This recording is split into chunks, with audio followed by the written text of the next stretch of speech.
sa insurance kasi pag mayroon kang policy sa insurance, pwede mo itong gamitin in the future. Hindi siya pang short term kundi long term ang insular, like insular life.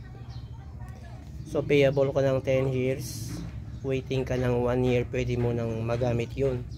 Anytime na may mangyayari sa'yo, may guarantee na ang pamilya mo ay hindi sila kawawa. Mayroon silang gagamitin mag-umpisa sa kanilang buhay kahit wala ka na.